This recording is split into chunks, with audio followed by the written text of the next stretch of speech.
We'll call this council meeting to order at 6 p.m. Need a motion for adoption of the minutes, please. Resolved that the minutes of the regular meeting of council held at City Hall on August 12th, 2019 be adopted as circulated. Moved by Councillor Meyer and seconded by Councillor Wall. All those in favor? And that's carried. First item this evening is a delegation from Carper Canada, and I'll ask Mr. Ed Suzuki to take the podium, please. I've asked our consultant, Scott, to represent Carper in this presentation. So I did choose Scott and Tom Jansen. Hi, good evening. Good evening. Thanks for having us this evening. I'm Tom Jansen. I'm a planner and a principal with Scatliff Miller Murray, and this is Mike Scatliff, I'm the landscape architect. Yeah, so we're here to present, if you go to the next slide, this is a little bit about our firm here. Yeah, I think we do a lot of land development planning. It's kind of unique to our firm. We do everything from parks and open space, like Assiniboine Park redevelopment, to the new emerging type of subdivisions like the Oaks that the Chipman family built, the first wetlands. So we do try push as green as we can on all our developments, and it's changing every 5 years. So that's what we try to bring that attitude to this type of thing as well. This is just a key map showing the lands that we're talking about. I think council's very familiar with these lands. It's about a 46-acre site, and the plan, as we're about to present, is quite consistent with. It's a refined version, basically, of a concept plan that the city had developed in 2017, 2018. So if you just go to the next slide. So the developable area of the land, once you take out the large hydro easement in the center, is about 37 acres. The concept plan, as shown, includes 147 lots, 22 of which are waterfront. We've got about 9 acres of public reserve in that, and we're showing 2 potential daycare sites as part of the concept plan. It's relatively consistent with the concept plan that the city had developed prior. Some slight refinements. And the plan is, like I said, it is a concept plan. It's still subject to some minor refinements based on further market study and further detailed plan. But I think it reflects closely what Carper's intent for the development is, and I think it closely matches, I think, what the city's long-term intent for the development of these properties is. We've done some very preliminary market research, but more detailed work to come is kind of the next step in development. Anticipated price range for lots would be in the 300 to 350 range. Based on some market analysis that we got council, we'd be looking at a projected absorption of about 7 years for the entire development, and that based on recent trends in that price range. The plan would be to phase it kind of west to east, and yeah, that's that. Yeah, I'll just talk a bit about the character. The green is very green for a reason. We do expect it to be quite an integrated open space system, so people are welcome in and out of the neighborhood. We see trails connecting you through the mature neighborhoods to the fields, to the schools. It could, we completely integrate the people. Carper wanted to have more water. I think Portage la Prairie bought into the idea that it will be an attraction. We look at probably a balance between the constructed wetlands, which will help take phosphorus out of the water, and some groomed areas where kids could throw a ball and play, and cycling trails where all ages can move in and out and through the community. Those types of details, parks, open space, boulevard trees, we want it to be beautiful like a park, but we would have to work closely with the city of Portage la Prairie because they obviously take on the operations, maintenance, have some unique experiences on what works here. So that's kind of the to come later, how that gets fleshed out in detail. But you can see in the plan view, that's the plan, to have the ponds and to have lots of water, lots as well, so people can back onto those properties and you get that range. So it's a nice touch to the west end of Portage, or the east end of Portage la Prairie. Any questions? You made one comment, price of the lots would be 3 to 3.5. Do you mean lots and houses or just Sorry, no, that's houses. a finished house? Yeah, Okay, finished houses. okay, good. No, we're not Manhattan here. Okay.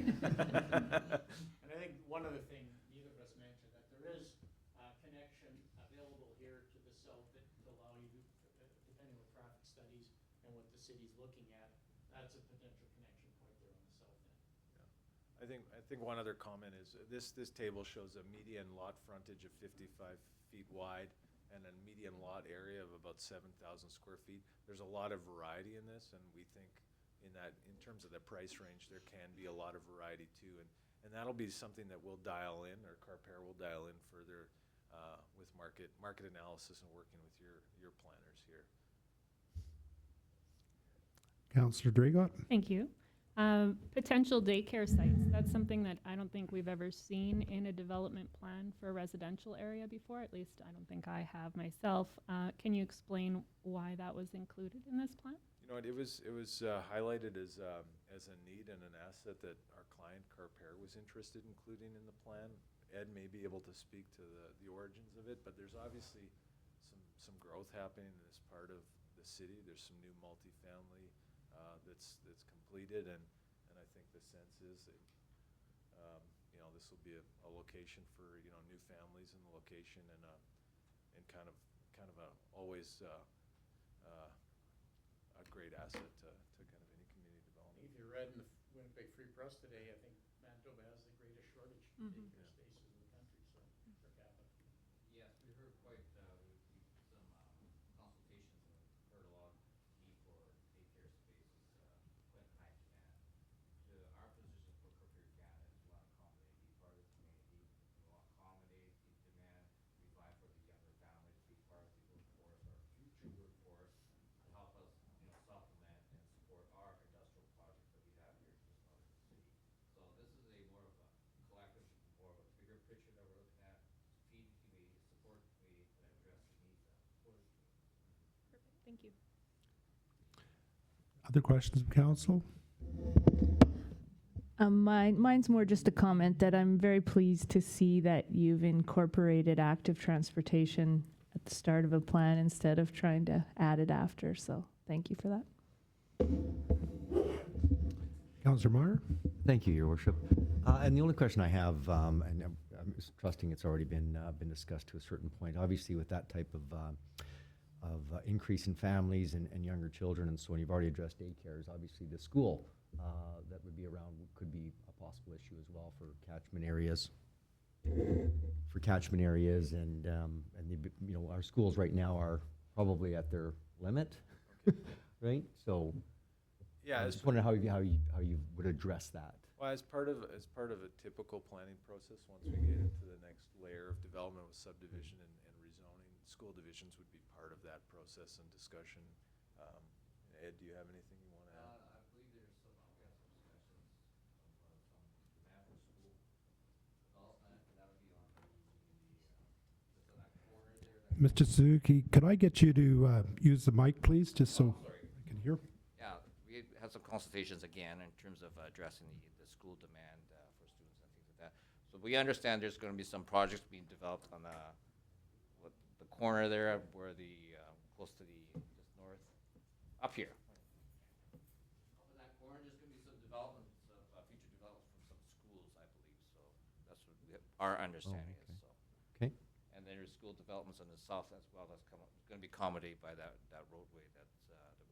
The arterial road. Development, so that'll be catered to that, to the demand population, so.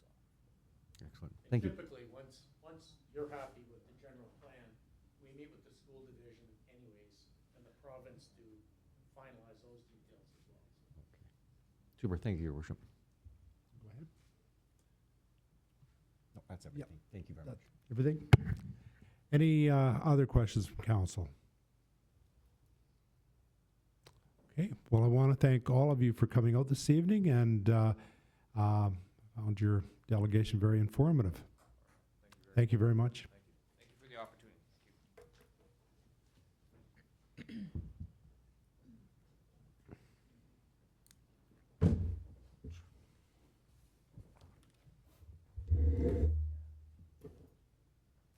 We have a number of public hearings this evening, and we'll open the public hearing for variation order PC 56-19. This is for Andreas and Emma Knob at 125 Tupper Street North. Is there anyone here to speak to or against the motion? Again, this is for variation order PC 5619 at 125 Tupper. Anyone here to speak to the hearing?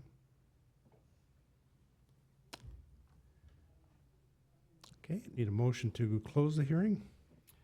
Be it resolved that the public hearing for variation order PC 56-19 for Andreas and Emma Knob, 125 Tupper Street North, now be closed. Moved by Councillor Meyer and seconded by Councillor Draycott. All those in favor? And that's carried.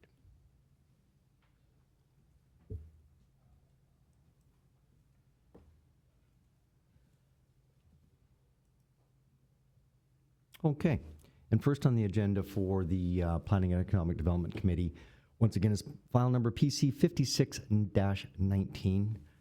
It's a request for variation, so council, as you see in your report there, is to vary the rear yard requirement of 7.5 meters to be reduced to 4.82 meters. As always, our alternatives are to approve the variation or, of course, to deny the variation. Some of the background is Andreas and Emma Knob are applying for a variation order to vary the rear yard requirement. The applicant would like to construct an attached garage in the rear yard. The building is in a C2 central commercial zone and is a non-existing conforming use. The application had been circulated to various city departments. There have been no concerns. Public notices have been sent out to all property owners within the 100-meter radius, and there's been no objections. So with that said, and this recommendation of this committee, and I so move that the Council of the City of Portage la Prairie approve the variation request of Andreas and Emma Knob to vary the rear yard requirement of 7.5 meters to be reduced to 4.82 meters at the property known as 125 Tupper Street North, which is legally described as lots 401, 402, Plan 12 in the parish of Portage la Prairie. Moved by Councillor Meyer and seconded by Councillor Draycott. Any questions or comments on the motion? All those in favor? And that's carried.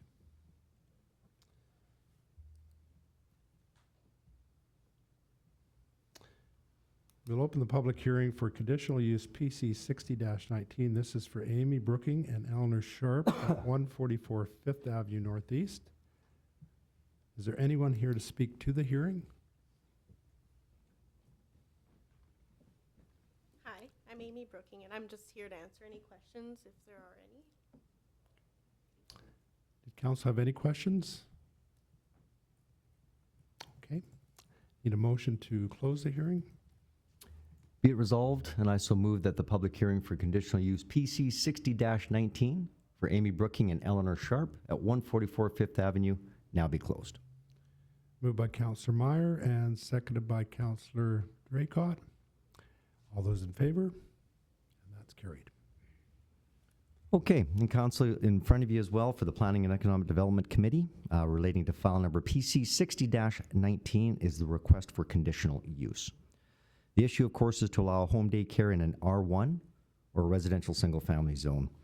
Alternatives to approve the conditional use application is presented, to approve it with conditions, or to deny the conditional use application. Some of the background, and I won't read the entire thing, but Amy Brooking has applied for a conditional use to allow a home daycare in an R1 residential single-family zone. Some of the past history, some of the similar conditional use requests have been approved in the past. And there's some minute references there if you need to refer to them. Both are located in an R1 residential single-family zone. Most recently, and I believe maybe it was last council meeting, there was a conditional use request for a home daycare in an R3 residential multiple family zone having been approved. I believe that was the last council meeting. The application was circulated to various city departments. There were no concerns. Public notices have been sent to all property owners with a 100-meter radius, and there's been no objections. With that said, this committee recommends, and I so move, that the Council of the City of Portage la Prairie approve the conditional use application for Amy Brooking to allow home daycare in an R1 residential single-family zone at the property 144 Fifth Avenue Northeast, which is legally described as Lot 10, Plan 1933 in the parish of Portage la Prairie. Moved by Councillor Meyer and seconded by Councillor Draycott. Any questions or comments on the motion? All those in favor of the motion? And that's carried.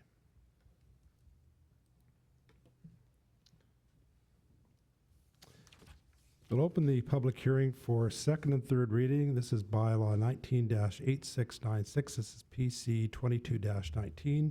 This is city zoning bylaw amendment. Is there anyone here to speak to the hearing?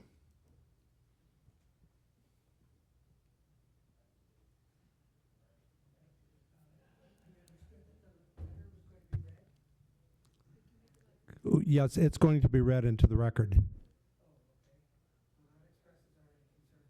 Okay, thank you. Need a motion to close the hearing? I think we read the letter first.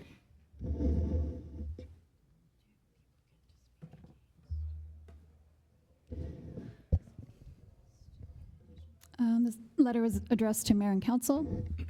We are concerned that we are about to be duped again and feel that it is important to express our concerns about the upcoming meeting on September 9th, 2019, for second reading of the zoning amendment, that the city will commence the zoning amendment process to include secondary suites by amending the City of Portage la Prairie zoning bylaw number 10-8492 and by giving bylaw number 19-8696 first reading. Our concern centers around the construction of the new two-story home built alongside the primary residence at 102 First Street Southwest. We are alarmed that the passing of this bylaw as presented will legalize this structure, an action that we believe is detrimental to the well-being of our neighborhood and community. In the spring of 2018, a request for variance was sent out to homeowners within the specified distance of 102 First Street Southwest. Our homes fit within that area. The variance was to allow the increased height of the building. The plan sent to us for this two-car garage with storage above from the planning district did not include a to-scale plan. It mentioned a peak height. We did not dispute the build of the garage as indicated by the mailing we received from Portage Planning and felt that the structure would continue to provide similar privacy to us as the previous single garage structure had done, a characteristic of our neighborhood that we enjoyed. Over the summer, building continued and it became apparent that the upper storage on the garage was not going to be for storage. Custom windows, patio doors, grand staircase, plumbing stack, and while the construction began to look more like a residence than a garage, we held back our concerns, believing that the homeowner would have to pass inspections and comply with the bylaws and be compelled to stand by the original application. We spoke with the planning district and expressed our concern that this was happening. We requested a stop work order as we felt things had gone too far and that we were being bullied into accepting this garage monstrosity. We were also concerned that the planning district had not already done this when it was obvious weeks earlier that the variance request for the two-car garage and storage was being built without a proper permit. We felt that the planning district was at that time negligent to their responsibility to insist that the build stay within the limits of the initial request. When asked by neighbors, the homeowner denied that it would be anything other than a garage. Rumors of his mother moving into the new house were confirmed when he said that it would be for his mother, who would live in it for parts of the year. It was also very clear his intentions when he applied for changing from R1 to R2 zoning. We immediately contacted Portage Planning District and were advised that we would receive a letter in November regarding the December 10th, 2018 council meeting where we could speak to the homeowner's request for rezoning. We expressed at the time that we felt at the rate the building was going up, it would be completed by December and suggested a stop work order as it was neither fair to the homeowner to continue construction if there was a chance of losing money, nor was it fair to neighbors who spoke out against the new house as the more work that went into it, the more difficult speaking against the project would be. Sometime later, the planning district did put a stop work order on the project, but the structure was up and many tradespeople had come and gone. The request for change of variance was denied, and we as neighbors were relieved that the city council had stepped in as we had hoped. We had also hoped that the project would be revisited by the planning district and that the homeowner would be required to remove the living quarters that had replaced the agreed upon storage area on the two-car garage, an action that is well within the rights of the city. But now it appears that we are being duped again. The building exists. While it is not lived in during the night, as far as we can tell, it is a well-used entertainment space. The homeowner has made use of the upstairs on a regular basis. He and others enjoy the balcony at all times of the day, completely ruining the privacy of the neighbor beside him as the balcony looks directly into the neighbor's yard. Since all of this has gone down, we are still stuck with this new residence looming over our properties, a reminder of the homeowner's blatant violation of the bylaw, a reminder of the lies that we fell for in believing the variance request was truthful, and a reminder that we have been taken advantage of. We are left wondering if the newly proposed bylaw is a fix that was planned all along, fueled by local rumor, and that we will have been bullied into living with this eyesore in our backyards. We are also left wondering if we have been the sacrificial lambs for the planning district and the city of Portage to get this new bylaw created and passed. We are not happy with any of these notions and are speaking up. We are left wondering about the following. Why did the planning district not have the actual plan for this project? How can the city department or neighboring property owners make a decision without the true facts being shared? In hindsight, this has become a question, and unfortunately, there are rumors that perhaps a plan was known, just not by us. How did it happen that the inspections by the planning district did not catch this blatant disregard for city building codes and bylaws? It was not until we started contacting them that action began to happen. One should also wonder how electrical inspections could be performed for a garage on a residential building. Do the requirements for inspections differ from residential to garage storage? What happens when an original request for variance is ignored and improper build is carried out?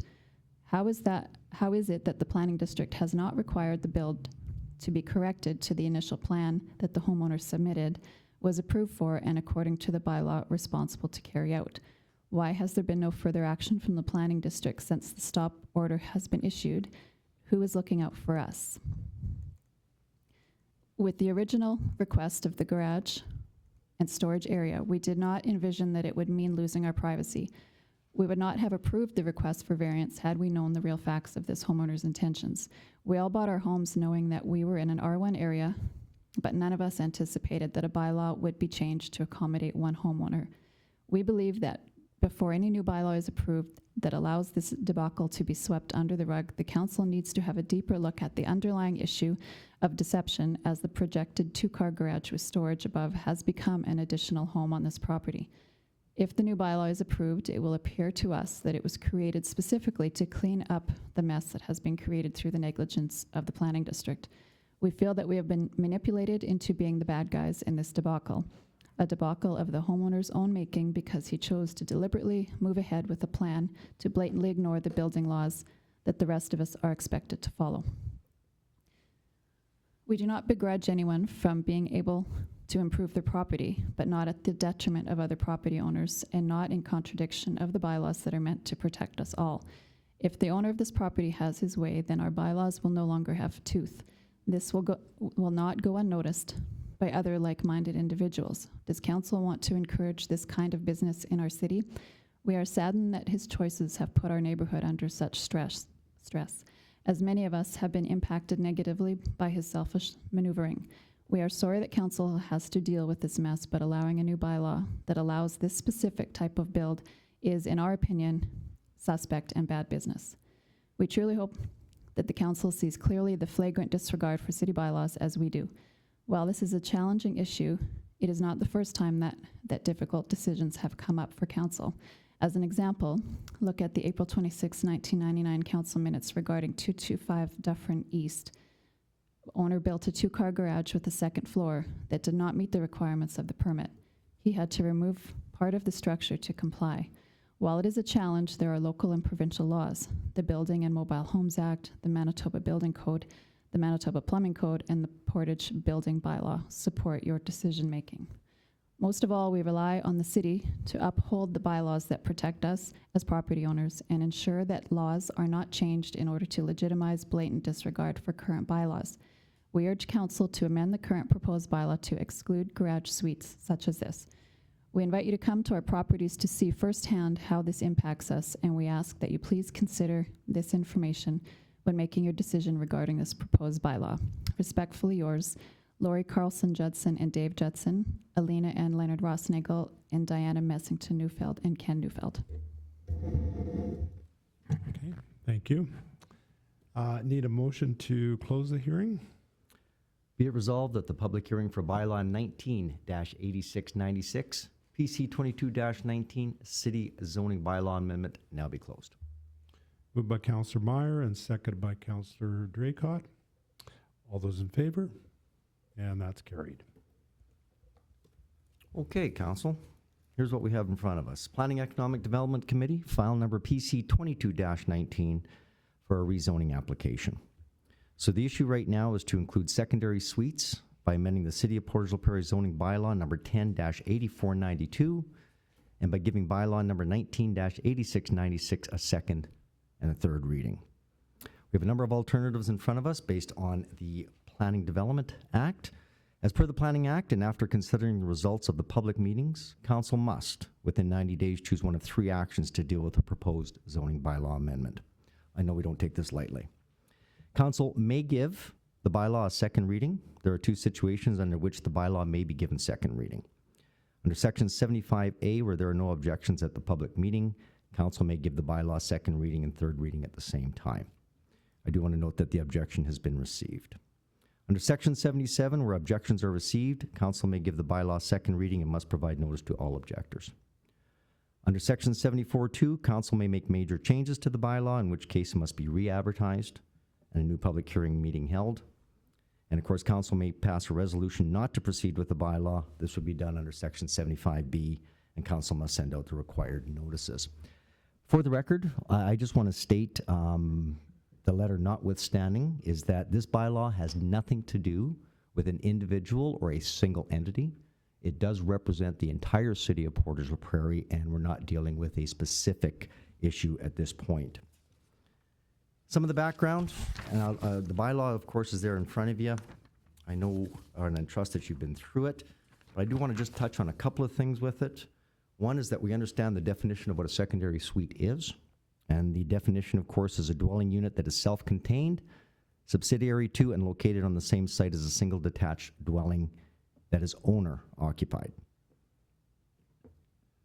Secondary suites and what's being proposed to add is a conditional use.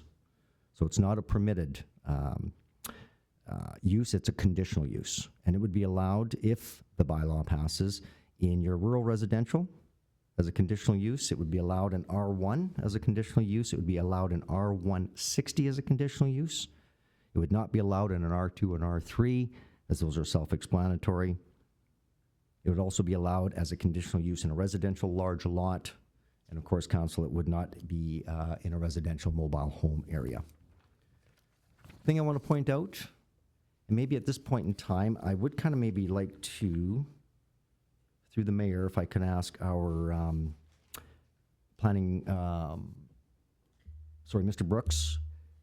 The first question I'd just like to ask you, Mr. Brooks, if you could maybe speak to clarification, if this bylaw did pass, what would be the steps for an individual to apply for a conditional use? Would you be able to at least clarify that for council, as it may help them make the decision? Yeah, conditional uses, there's an application that has to be done through our office. There's a $350 fee.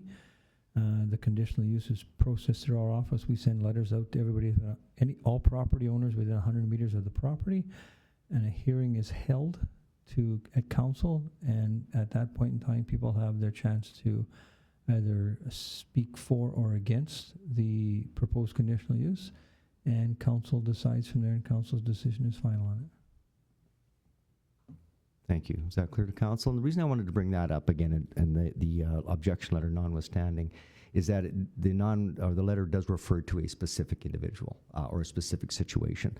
I just want to reiterate that the secondary suite bylaw really has nothing to do with that part of it at that time. If there was some objections when if the bylaw passes, and if that individual chose, or any individual chose, to apply for a conditional use, there still would be a variance or a letter sent out to the surrounding area where neighbors could object or not object if they so choose at that point in time. I wanted just to add that the number of conditions, and I do have one question in just a minute, but I just want to kind of really quickly run through the number of conditions that are there as a result of the secondary suites. So for a secondary suite to comply to the conditions, first of all, it would have to comply with the Manitoba Building and Plumbing Codes. There would not be more than one secondary suite that would be allowed per site. It would not, of course, be allowed in an R2 two-family dwelling or an R3 or a mobile home zone. Secondary suite shall be no larger than 40% of the gross area of the principal dwelling or 807 square feet, whichever is less. Secondary suite shall have a floor area of no less than 403 square feet. Must contain its own access, kitchen, bathroom, and maximum of 2 bedrooms. In addition to required parking, 1 additional stall dedicated for the secondary suite is to be provided. All sites on which a secondary suite is to be located must have a minimum site area of 464.5 square meters. Only 1 street-facing entrance allowed, unless the existing principal dwelling contains an additional street-facing entrance prior to secondary suite creation. Where a secondary suite has its own entrance that is separate from the principal dwelling, that entrance may only be located on a side or rear wall of the principal dwelling. A secondary suite above a detached garage is allowed only if the secondary suite has a separate entrance other than the vehicle entrance. When a secondary suite is located above a detached garage, the garage shall only be located equal to or greater than the minimum front yard setback for the zone that it is in. Where it is a secondary suite above a detached garage, the minimum rear yard shall be 1.5 meters. The side yard shall be 1.5 meters on an interior yard and 3.6 meters on a corner lot and 3 meters from the principal dwelling itself. Secondary suite shall not be separate from the principal dwelling through a subdivision. And of course, the last one at this point would be principal dwelling must be owner occupied in order to have a secondary suite on the property. If I could maybe ask again through the mayor if Mr. Brooks could just kind of speak to where those conditions came from.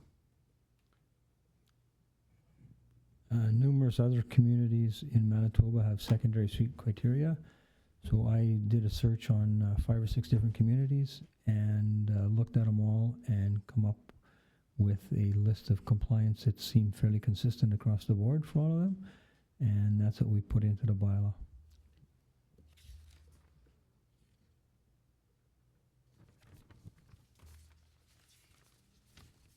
So that's kind of the basics of the bylaw that's in front of you. Some of the background is that the applicants, which is the City of Portage la Prairie, wish to amend to include the secondary suites. The application has been circulated to various city departments with no concerns being expressed. As per Section 168 of the Planning Act, it has been advertised in the Daily Graphic for 2 consecutive weeks. The first reading of this bylaw, as you're aware, was given back on June the 24th, 2019 to commence the process as defined in the Planning Act and considering this application. At that time it was carried. And as of this writing, 1 written objection has been received to the proposed rezoning scheme signed jointly by 3 neighboring property owners. Provincial Community and Regional Planning recommends approval. And with that said, and it's the recommendation of this committee that the Council of the City of Portage la Prairie approve the application and that bylaw number 19-8696 be read a second time. Moved by Councillor Meyer and seconded by Councillor Espy. Questions or comments on the motion? Councillor Espy. I was waiting for the motion to be read so that we'd have an opportunity to actually debate the subject, just as a point of order, but I would like to attempt to satisfy the concerns of the objectors, perhaps in different terms. So my question is, through the chair to Mr. Brooks, is if this bylaw passes tonight, does this mean that the secondary suite that was objected to is automatically approved as a permitted secondary suite? Mr. Brooks? No, anybody who want to do a new one, or even if they have an existing one that want to make it comply, they have to go through the conditional use process, so a hearing would be held. No, neighbors would be notified, and that's for anywhere in the city. Thank you. Councillor Espy? And just one more question related to that. The stop work order that was placed on that particular suite is still in effect until such time as they receive the variance. Is that correct? There was never a stop work order Okay. put on the property. Okay.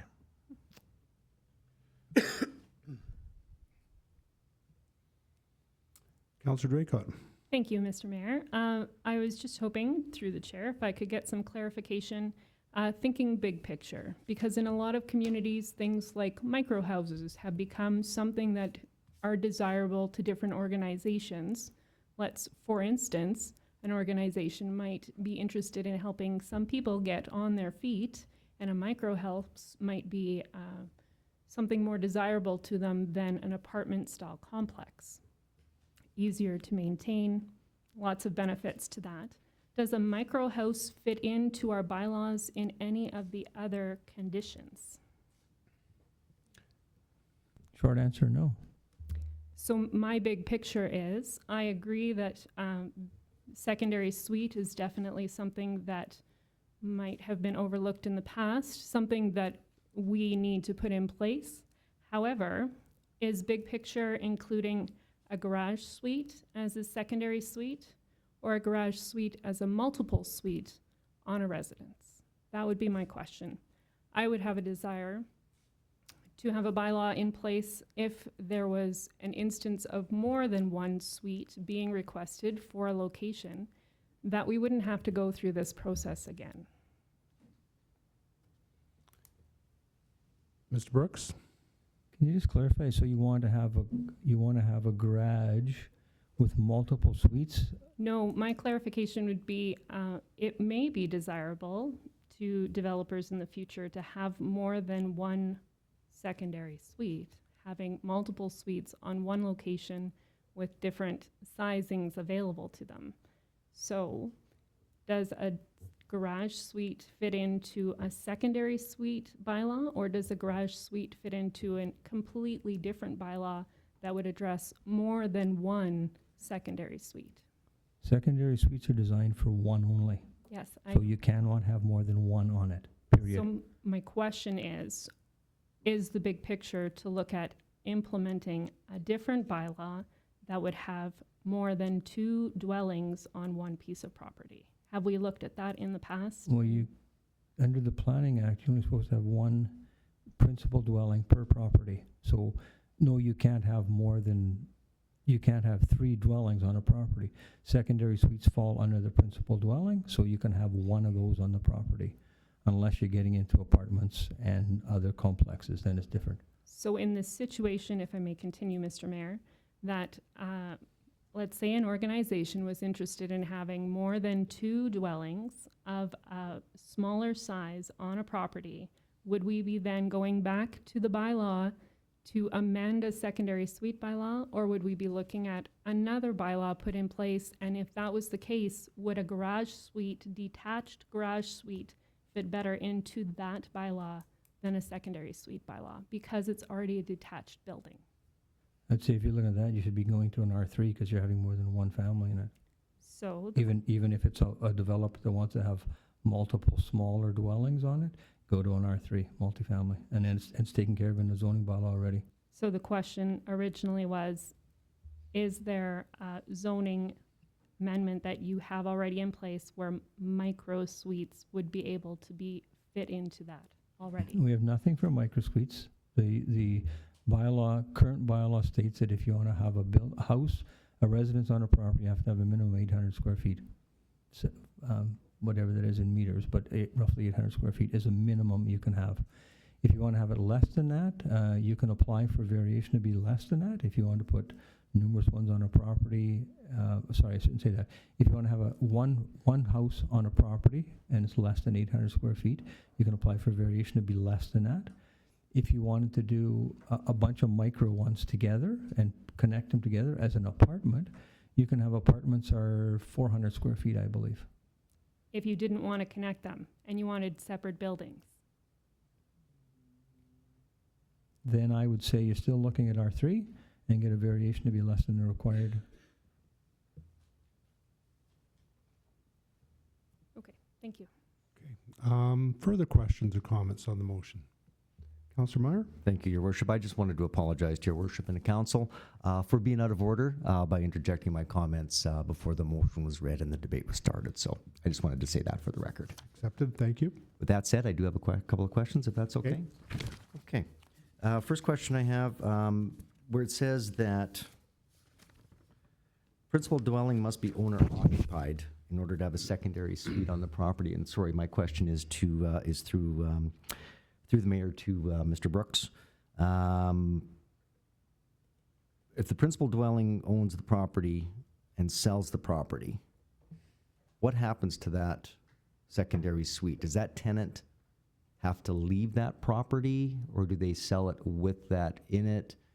Obviously, if it becomes a rental, then that person would have to vacate the premise or be in violation of the bylaw? Secondary suites were designed more by the province than anything to address a shortage of rental suites at one time. So really, they have to be the principal resident has to be owner occupied. So it is a rental. Yes, it is. And as long as the owner of the property lives in the main principal dwelling, it is okay. So if you sell it, the new person would have to live in that for that to be a legal suite. So sorry, Mr. Mayor, just to follow up on that. So just further to that question, assuming that I'm the owner of a property and I have a secondary suite, I now rent my principal dwelling out, then basically the secondary suite would not apply because I'm not the principal owner in that individual dwelling. If So they you would were have to renting the principal residence out and having the secondary suite, it's illegal because you have to be the owner, has to be the principal residence. So that would stop just a rental on a rental on a rental is what you're suggesting. Correct. Or what you're stating. Okay. And then my very last question is, if the bylaw does pass, has there been I mean, obviously maybe there hasn't been yet because we haven't passed the bylaw, but or not passed the bylaw, is what I trust that there's probably a number of properties around town that already have a secondary suite that are not in compliance. Does this now bring them into specific compliance? I think it may be just a little bit further to Councillor Espy's question, but they're already existing, right? There's already somebody living there and they're already renting it out. Do we have any mechanism in nature to address those ones that are already out there that are not compliant with the bylaw? If someone wishes to make a non-compliant one compliant, they would have to go through the same process, do the conditional use process, and then provide us with plans to show us how they're going to make it comply with all the requirements in the bylaw, as well as all the requirements in the building and plumbing codes. So just one last follow-up, if I may, Your Worship. So then if somebody is not in compliant and there is a complaint made to bylaw, we have the mechanism to go there and force them, wrong choice of words, sorry. I just want to know if we have a mechanism to bring them into compliance of already what's there. It's not a witch hunt, but I'm just want to know if we have a mechanism already in place. I believe there's enforcement in the zoning bylaw that takes you back to the municipal act that tells you you have the authority to go in and force maybe isn't the right word, to enforce them to comply or shut it down. Okay. That's all I have. Thank you, Your Worship. Okay, thank you. Any further questions or comments on the motion? Councillor Knox. I just have a comment that I'd like to make is that I am completely in favor of a secondary suite bylaw in the fact that it protects the people renting those spaces. And that's the way I look at it, because you are going to find in some communities, and I worked in one area where these bylaws weren't followed, and you would find that people would have a house that they had 6 suites in that people were living with no codes, no safety or anything. And I look at it as our city grows, we need to have more opportunity for places for people to live. And so if this can help make it safe for them, then I'm behind this bylaw. Thank you. Further questions or comments? Well, I have a question for Mr. Brooks, of course. I understand the background for this was we recognize there's a number of illegal apartments out there and suites. This was to bring those into compliance, a way to regulate, enforce compliance, those kind of things. In the letter of objection, there was a suggestion that an amendment could be made to exempt grad suites from this. Do we have any grad suites in Portage? Would this have any impact if there was to be an amendment? I can't answer that question because I don't know if we have any grad suites as secondary, as the legal secondary suites. I don't know the answer to that question. Thank you. Further questions or comments?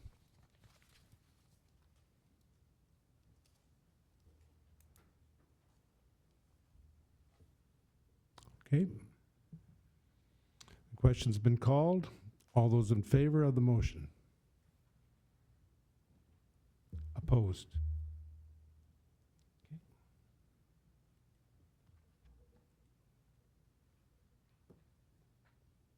Councilor Meyer? Third reading, yep. And be it resolved, and I so move, that bylaw number 19-8696 be read a third time, finally passed, signed, and sealed. All those in favor of the motion? And that's carried.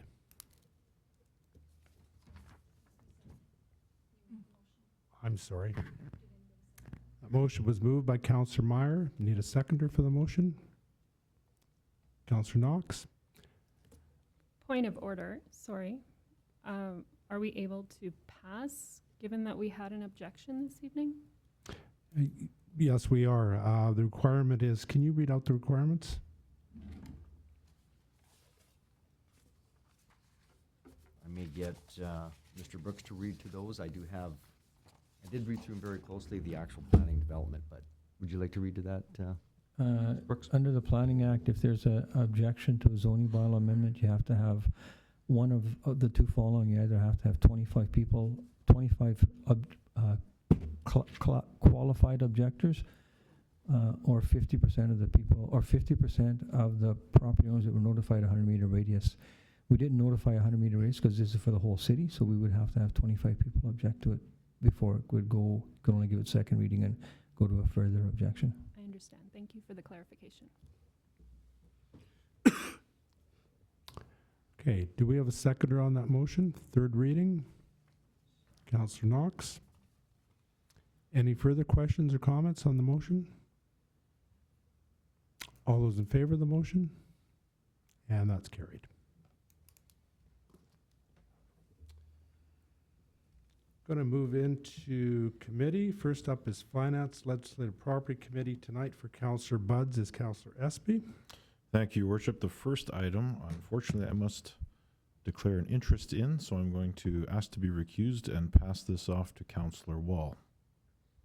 Okay, thank you.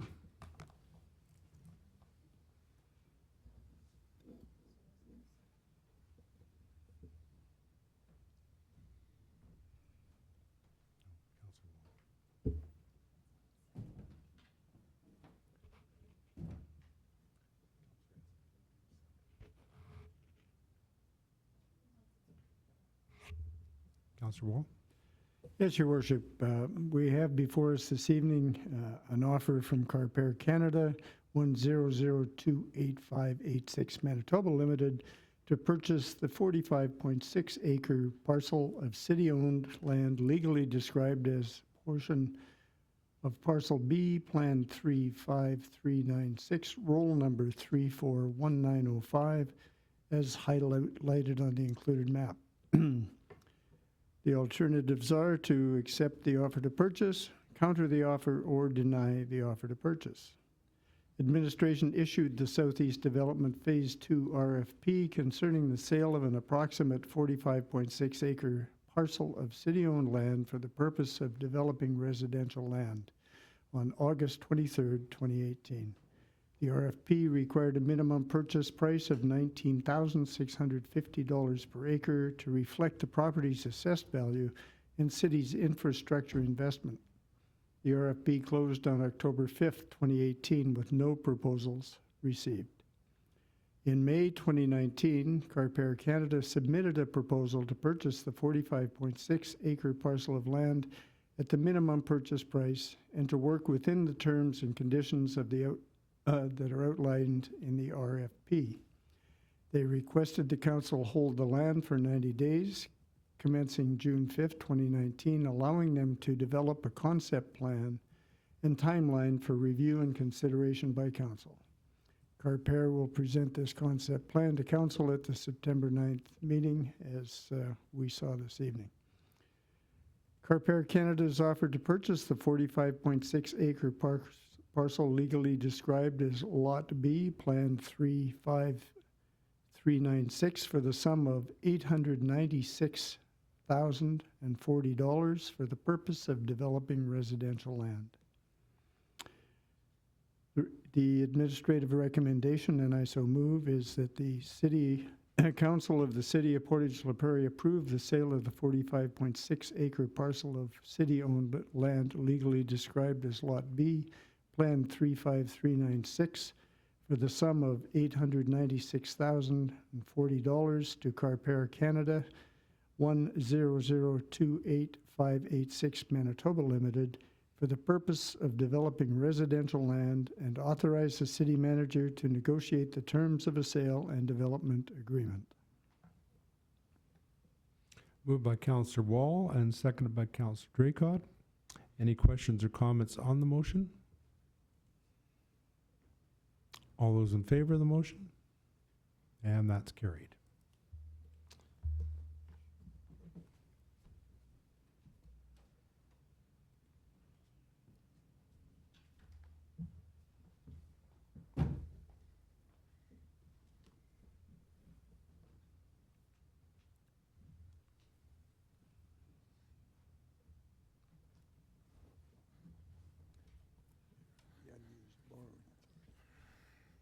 Thank you.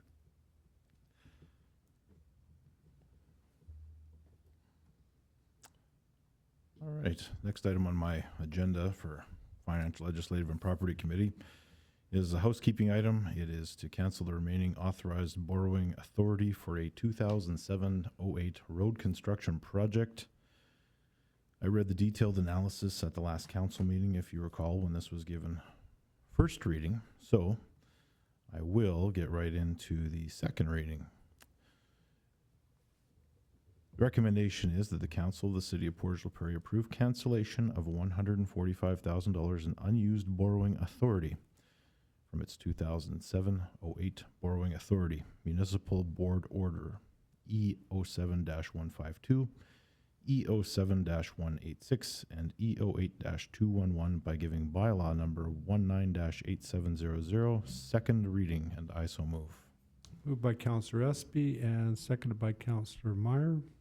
Any questions or comments on the motion? Councillor Meyer? Just to be clear again, my understanding is this is just a housekeeping item. It's from that year. Thanks. Yes, it is. Any further questions or comments? All those in favor of the motion? And that's carried. And that bylaw number 19-8700 be read a third time, finally passed, signed, and sealed, and that the city will cancel its unused borrowing authority of $145,000 from its 2007-08 borrowing authority, Municipal Board Order E05-152, E07-186, and E08-211. And I so move. Moved by Councillor Espy and seconded by Councillor Knox. Any questions or comments on the motion? All those in favor of the motion? And that's carried. And the next item is very similar. It's to cancel the remaining authorized borrowing authority from a 2008-09 road construction project. It is the recommendation that the Council of the City of Portage la Prairie approve cancellation of $192,000 in unused borrowing authority from its 2008-09 borrowing authority, Municipal Board Order E08-063, E08-230, and E09-047 by giving bylaw number 19-8701 second reading, and I so move. Moved by Councillor Espy and seconded by Councillor Wall. Any questions or comments on this motion? All those in favor? And that's carried. And that bylaw number 19-8701 be read a third time, finally passed, signed, and sealed, and that the city will cancel its unused borrowing authority of $192,000 from its 2008-09 borrowing authority, Municipal Board Order EO8-063, EO8-230, and EO9-047. I so move. Moved by Councillor Espy and seconded by Councillor Wall. All those in favor of the motion? And that's carried. And that concludes my report for Finance, Legislative, and Property Committees. Thank you, Councillor Espy. City Planning and Economic Development, Councillor Meyer, please. Thank you, Your Worship. I'll just refer council to what was on committee last council meeting in regards to June 2019 combined totals. Kind of an FYI. And that would be, Concludes your that report, would conclude my Councillor Meyer. report, Your Worship. Thank you. Community Services Committee, Councillor Draycott, please. Thank you, Worship. We do have the PLIP Newcomer Ready study that was presented by Mr. Jeff Palmer last committee meeting. That is there for council to review if necessary.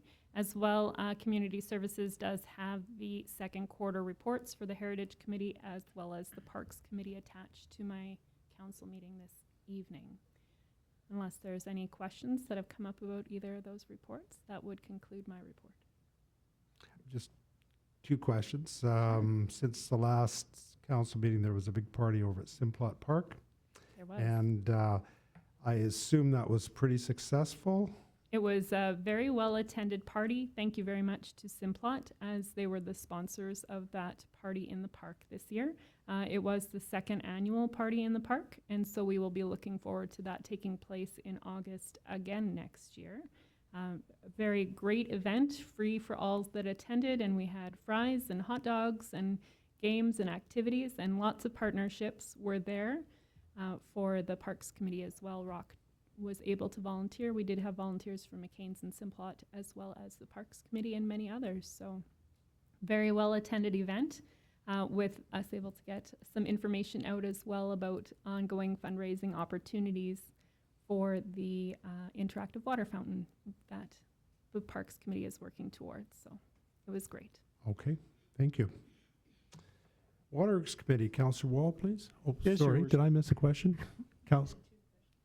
Two questions. Well, the other question, actually, Councillor Knox is right. She's got an eye for detail and an ear for detail. I wasn't going to bring it up. Well, the other question was, I noticed when I was eating my fries, some fundraising going on. How is the fundraising going? And you'd mentioned that. The fundraising is ongoing. Of course, people are still able to come down to City Hall if they would like to directly donate towards the interactive water feature and make a donation there. Fundraising will continue on with the Parks Committee, lots of corporate conversations, but some opportunities in the future. I believe Tim Hortons Smile Cookie Day is coming up. And so that the funds from that this year will be going towards the Parks Committee, we have been told, towards the interactive water feature. So when that day comes, please come down and buy 40 cookies each. Okay, 40 cookies. that's a challenge. I could eat 40 cookies. So.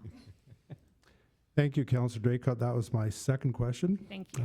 Councillor Wall, Waterworks Committee. Thank you, Your Worship. This has to do with 2020 water and sewer rates, bylaw number 19-8699.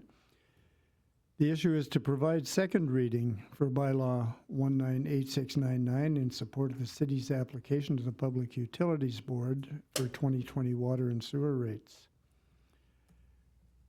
Analysis of the city's application for 2020 water and sewer rate increase under the Public Utility Board's simplified rate application process was provided in the report to Council of July 8th, 2019.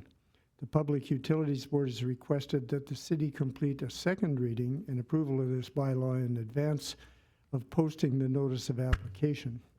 The notice of application is drafted by the board, is approved by city administration, and published in conjunction with the board's rules of practice and procedure. Once the notice period is closed, the board will review the evidence and determine if the information is sufficient to make a decision and whether to proceed by way of paper-based review or calling a public hearing.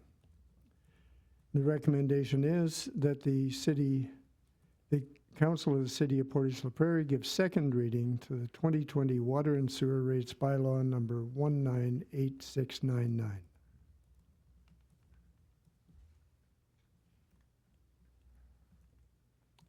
And I so move. Moved by Councillor Wall and seconded by Councillor Draycott. Any questions or comments? I'll just comment that this now will go to the Public Utilities Board for their approval before it comes back to us for third reading. Okay. All those in favor of the motion? And that's carried. That's all I have to report, Your Worship. Thank you, Councillor Wall. Transportation Committee, Councillor Espy. Thank you, Your Worship. The Transportation Committee has nothing to report. Thank you. Public Safety Committee, Councillor Knox. Thank you, Your Worship. I'd just like to thank Councillor Wall for presenting this at the last committee meeting, and it's there for review. And if there's no questions, that concludes my report for tonight. I did have a question or a comment in combination. Looking at the numbers for bylaw enforcement, so on occupancy, the number is up dramatically from last year. Yes, it has been a definite interest in our city to make sure that bylaws are being followed through with. And maybe through you, I would ask Mr. Carpenter to comment. Mr. Carpenter? Again, yeah, they've been very active, busy and being out there and enforcing and trying to be more proactive rather than reactive. I know there's been a number of people from neighborhoods that have contacted myself and other members of council, and we certainly appreciate all the work that you've put in, and in a lot of cases the RCMP, and some of these properties have been rectified. Yeah, and we absolutely do say to public, please continue to report those as you deem necessary, and that helps us continue to do what we're doing in our safety efforts. Okay. Your Worship. Councillor Draycott? I did have a question just in regards to animal control. We see that the 2017 compared to 2018 was a decrease in terms of stray cats impounded. And again, 2019 is a very dramatic decrease, but it seems when you talk to people that it's not that we have less cats out. So is there any reason for the decrease in the amount of impounded felines? I'll let you give the real answer. I'll give you my thought, but you go ahead if you could, Mr. Mr. Carpenter, would you like to comment on that, the case of the missing cats? Or the non-missing cats? Non-missing? I don't really know the correct answer for this, but other than definitely when they get reports of strays and they have, cat traps out there, and they deal with that accordingly. So any animals that they do get, they are taken to the animal retention facility, and a lot of these animals do get reclaimed again. Why the numbers are down, again, I'm not sure. I'm hoping it's positive. The trap neuter release program, maybe there's some merit to that as well. But I cannot pinpoint this, specific numbers why the decrease. So if I may, further to that, have we changed how animals are being picked up? Like, are they being picked up at all hours previously and now just at different hours? Has that changed, or? That part has not changed. Again, primarily we cover the city Monday to Friday from 7 a.m. till 10 p.m. We have officers that are on call after those hours and weekends to deal with emergencies. Mm-hmm. Like, we don't deal, say, on a weekend if there was a lost cat. Sorry, that's not an emergency, so we would deal with that on Monday. Right. But that time frame has been there for quite a long time. Okay, perfect. Thank you. We definitely do see some success with our social media and rehoming of animals before they ever hit this facility, and I think that that has had a positive impact. Is we have organizations like PAWS and also our Lost Animal site that you often find that people are taking them into their home, and then they get back to the rightful owner before they ever get picked up. So. Okay.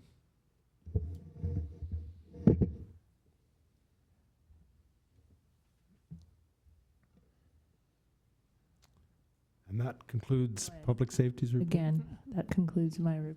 Thank you. We have no deferred business. We've got some new business. First up, the ICIP grant application for the Poplar Bluff Reserve, and this is Finance, Legislative and Property Committee. Councillor Espy, please. Thank you, Your Worship. The issue here is to support the rural municipality in their application for grant funding from the Investing in Canada Infrastructure Program for the Poplar Bluff Industrial Park Regional Reservoir.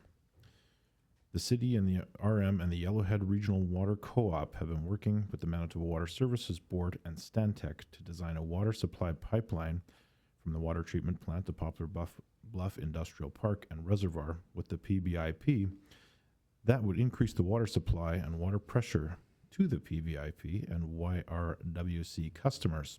This will assist in meeting the current and future demands of the industrial and YRWC customers. The city will operate the reservoir and pipeline as part of the water utility. The project is still in the design stage, but is estimated to cost approximately $13.4 million. Pending the funding and logistics with agreements, the project could be ready for tender and construction in 2020. The governments of Canada and Manitoba announced the Investing in Canada Infrastructure Program in March 2018. The ICIP is a 10-year program with over $3 billion available for infrastructure projects in Manitoba. The first round application deadline is September the 12th, 2019. So the city and RM's shared cost of this would be $3,583,667. And the cost sharing agreements for the municipal portion of the projects have not been determined. The city utility will have a water rate revenue stream to recover its costs. However, it is recommended that and intended that the city apply to the Public Utility Board to adjust the water utility rates for fringe area and regional water servicing to recover the capital investment and ongoing operational costs. The rural municipality would cover its investment through a local improvement charge or general taxes. It is anticipated that the YRWC will pay a smaller fraction based on relative water volume consumption. Regional applications are looked upon favorably and will be submitted by the rural municipality of Portage la Prairie on behalf of the three parties.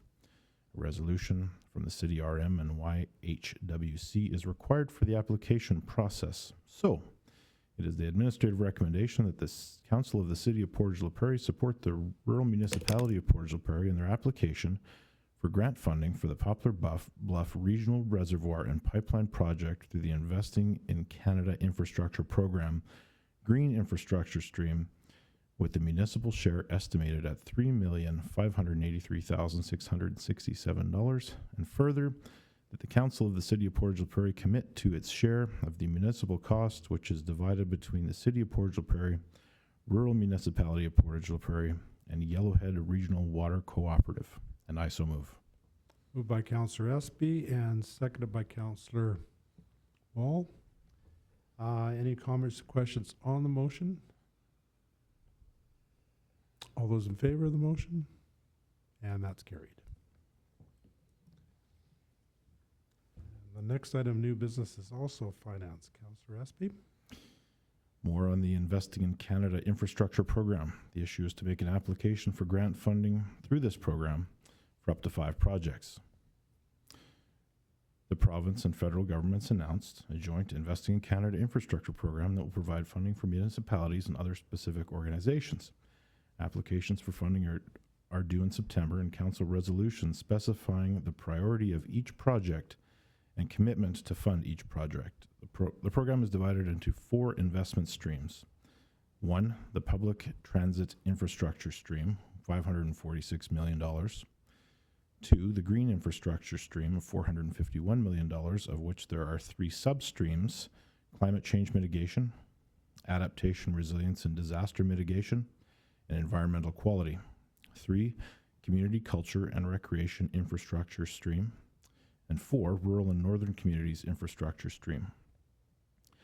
Eligible projects will support public infrastructure defined as tangible capital assets primarily for public use and or benefit. Projects must align directly to at least one or more program outcome related to a funding stream. Projects must also meet both stream-specific and general requirements. The ICIP Round 1 Green Infrastructure Stream applicable deadline is 4:30 p.m. September 12, 2019. The city can apply for up to 5 projects in Round 1. The maximum federal funding share toward eligible costs under the GIS is 40%, with the maximum provincial share being 33%. The maximum federal funding under the Rural and Northern Communities Infrastructure Stream for municipalities with a population over 5,000 is 50%, with the provincial share being 33%. Mandatory documents for all project submissions include council resolution authorizing the project to proceed and committing proponents' contribution share of project funding, project location, detailed project cost estimate worksheets, and a completed federal Aboriginal consultation and environmental assessment form. In determining priorities, the Manitoba Sustainable Infrastructure Secretariat will administer the funding program. The province has already announced approval of the ICIP funding for the wastewater treatment facility upgrading, which is estimated at $150 million, with the federal government contributing up to $60 million and the provincial government contributing up to $61 million. The province announced 2018 as the final year of Roads and Bridges funding program and subsequently provided funding in 2019. Their 2018 bulletin indicated the new ICIP would fund road construction. Its administration's recommendation that priorities focus on tax-supported projects where possible, rather than on utility rate-funded projects. The upgrade and expansion of the water treatment plant, however, is suggested as a number 1 priority. The following is a list of projects in proposed priority with approximate cost estimates. 1. The demand on the water treatment plant will exceed its firm supply capacity once Simplot expands and Roquette starts up. This means that the water treatment plant will not be able to meet the average typical daily demands when any one major component of the treatment process is out of service for maintenance. Any maintenance, including breakdown maintenance, would have to take place when one or more industries is not in production and is not cleaning in the cleaning cycle. The next logical increment, water treatment plant production capacity expansion, is estimated at $40 million. City's utilities share $10.7 million. The project will also address improved water quality, supply, reliability, and treatment and supply efficiency. The Manitoba Water Services Board has recently awarded the engineering services contract for the preparation of a pre-design report expected in January 2020, followed by a functional design report expected by December 2020 to Stantec Consulting Limited. Detailed design could begin in 2021 with construction beginning in 2022. Green infrastructure stream. Another treated water reservoir and pipeline to Poplar Bluff is also likely to be required at an estimated cost of over $10 million. The RM is applying for ICIP funding on behalf of the city and Yellowhead Regional Water Cooperative for a water reservoir and pipeline for the Poplar Bluff area. Item number 2, Saskatchewan Avenue West upgrading is a project that requires both property tax supported funding and utility funding. The project is estimated at $25 million. The city shares $6.7 million with approximately $3 million for water and sewer main renewal. The cost of the project could be reduced if a drainage system can be incorporated that enables a substantial portion of the existing road to remain. The project will incorporate an improved safer roadway, improved and added sidewalks and pedestrian crossings, improve land drainage control, safer vehicle parking, cycling lanes, improve energy efficient lighting, and linear green space development. The project fits best in the rural and northern communities infrastructure stream. Local roads are noted as one typical project in the stream. However, core provincial highways are not eligible. Manitoba infrastructure funding is not yet secured. However, if Saskatchewan Avenue is deemed a local road, MI funding would not be expected if ICIP funding is approved. This project does not fit well in the green infrastructure stream, although there are green elements to the project that will be highlighted in the application. The project design could start in 2020 with water, sewer, and land drainage construction beginning in 2021, and the project continuing in stages over 3 to 4 years. Item 3, land drainage system is aging and received relatively little maintenance attention until recently due to lack of resources. There are several areas within the city that have inadequate drainage capacity or obstructed pipes, and localized flooding results during spring melt and heavy summer rainfalls. The land drainage sewer system computer model should be developed to assist with planning pipe and catch basin replacements and future developments with due consideration for anticipated climate change impacts such as more severe rainfall events. The initial estimated cost of the model development, land drainage system assessment, functional design, and detailed design for construction is $400,000, and the ongoing annual maintenance, replacement, and upgrading program for the 5-year duration of the initial funding program could be $400,000. $2 million, city share $540,000 from the green infrastructure stream. Item 4, asphalt road overlays have been funded by municipal taxes at a rate of approximately $400,000 annually. If this represents 27% of the total funding, the annual road paving program could amount to $1.5 million with ICIP funding if the city maintains its current funding commitment. In advance of the annual paving, the utility will have to commit financial resources to replacing thousands of meters of water mains and sewer mains. Over 5 years, this project totals $7.5 million. The city's share would be $2 million, rural and northern communities infrastructure stream. And finally, item number 5, water and sewer main renewals. In advance of paving streets, water and sewer main line replacements should be completed. $1.5 million annually, 5-year total $7.5 million, city share being $2 million from the green infrastructure stream. There are several other areas of infrastructure that are tax supported, such as the active transportation, sidewalk, and path network, recreation facilities, parks and playgrounds, and municipal buildings and parking lots that could benefit from ICIP funding. The solid waste and recycling management programs are supported by user fees. The evolution of these environmental programs is anticipated to include household organic waste collection and centralized composting. This green initiative should rate highly. A sanitary sewer computer model should be developed to assist with elevation of the current wastewater conveyance system and for planning of future developments. The infrastructure asset management program could be an example to include all municipal buildings, or expanded to include all municipal buildings, and should include Stride Place and the landfill. This involves the purchase of software and staff to prepare an inventory of assets. The land drainage digital model and sanitary sewer digital model could be incorporated into this project. The McMillan Industrial Park expansion will involve the construction or rehabilitation of a sewage pump station, water mains and gravity sewers, land drainage sewers, and ditches and roads.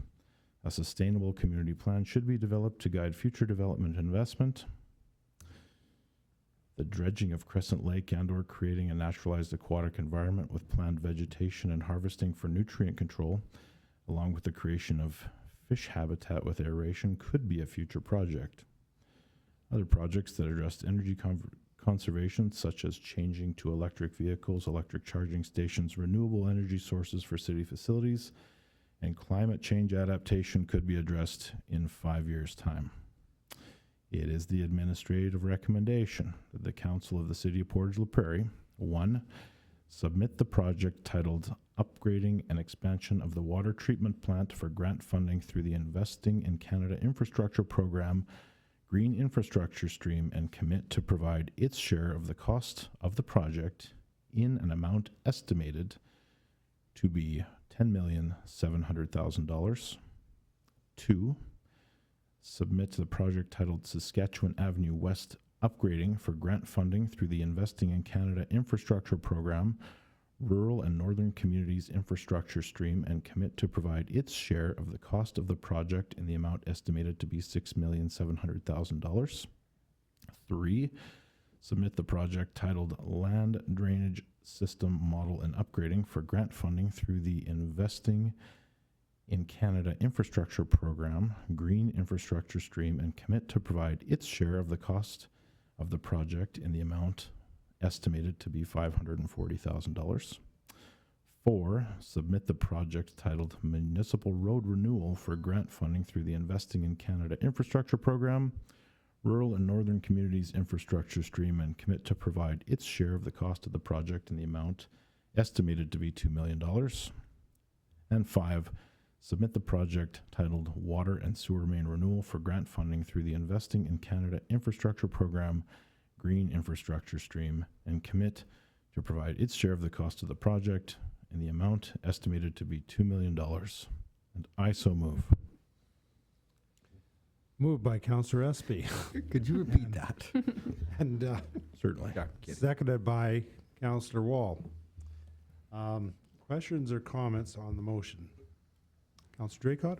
Thank you, Your Worship. Question for Ms. McFarland. First of all, a comment. Thank you very much to administration and all of the hard work that has gone into this document. There are huge projects in here that very much reflect the desire of council.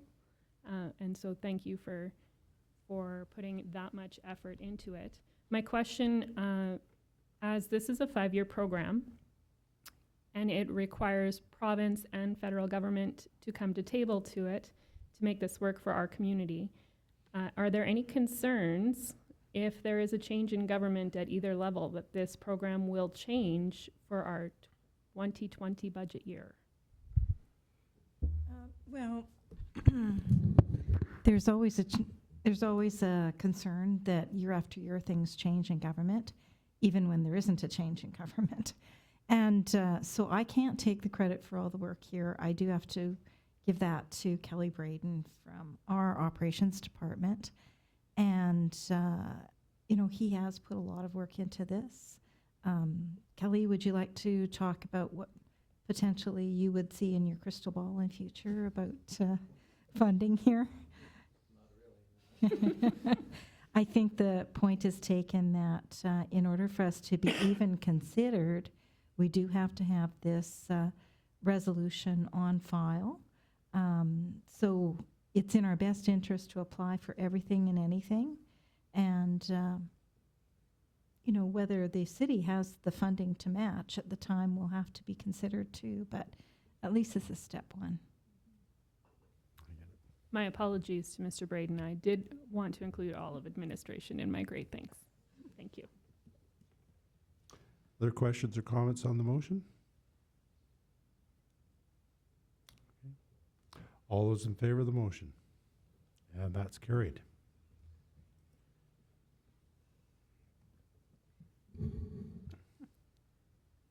And Councillor Espy, you have one final item of new business. Thank you, Your Worship. The financial statements for July 2019 for your information. If there are no questions, that would conclude my report. Okay. We have no old business, so council is adjourning at 7:23 p.m. And we're going to move right into committee. Committee is open to the public. It's open to the media.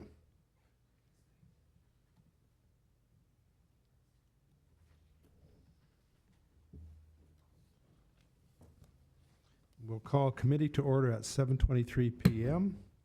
First up is Finance, Legislative and Property Committee. Councillor Espy for Councillor Buds this evening. Thank you, Your Worship. The Finance, Legislative and Property Committees have nothing to report. Thank you. City Planning and Economic Development, Councillor Meyer, please. Thank you, Your Worship. I may have been a bit subdued when I was reading June's building report in council because, of course, I spoke to it last month. And now I look at July's, and I'm probably the opposite of subdued. Obviously, when you look at the region, which again we always talk about the RM and the city, and of course the tax sharing agreement that we have, which makes this even more important. Right now, we're actually sitting at a high of $149 million in permits, and which of course supersedes any records that has ever been held. So that obviously translates into a ton of work for our administration, our planning district, and everyone that is involved. So certainly appreciate all the work and the effort that goes with that. And as you can tell, most of it is commercial. Most of it is in new industrial as well, which recognizes the fact of what's going on within our city and our region. So any questions? No fireworks? birthday cakes, celebrations? Okay, with that said, if there's no further questions. That would conclude my report. Thank you, Councillor Meyer. Community Service Committee, Councillor Draycott, please. Thank you, Your Worship. In our committee report this evening, we do have the final Youth Councillor quarterly report from April until June, where Youth Councillor Arisha Agrawal does outline what her final work within the city was. On that note, we are asking for youth members interested in becoming our next youth councillor to submit an application. Our application deadline is September 27th. If you are a youth in the community and you are interested in becoming one of our youth councillors, then please get your application in by September 27th. All of the information on what you need to provide in order to be eligible for that is on our website, as well as our social media ports as well. So if there's any interest, then please look that up, or tell somebody if you know a youth that might be really suitable for that position. We love working with our youth councillors since we implemented that last term, and are really looking forward to finding out who our next youth councillor is. So, and that is all for my committee this evening, Your Worship. Thank you, Councillor Draycott. Waterworks Committee, Councillor Wall, please. Thank you, Your Worship. Your Waterworks Committee has nothing to report this evening. Thank you. Transportation Committee, Councillor Espy. Thank you, Your Worship. Just to mention that the causeway construction schedule has been updated and has been posted on the city's website. And I've been asked a couple of times, what are those yellow things sitting in the lake? So maybe I could ask, through Your Worship, if Kelly might be able to explain that for us. The yellow things in the lake are actually the floats for a silt curtain. So that's a requirement, an environmental protection requirement of the construction. Okay, Now we know. now we know. And that concludes my report. Thank you. Public Safety Committee, Councillor Knox, please. Thank you, Your Worship. Tonight we have the RCMP report from April 1st to June 30th in front of us, listing all of our different offenses that happen in that time.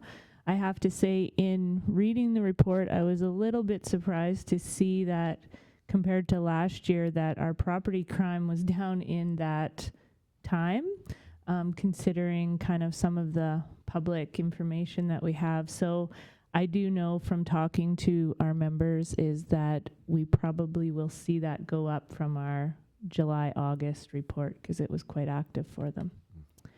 So if there's no question, that concludes my report.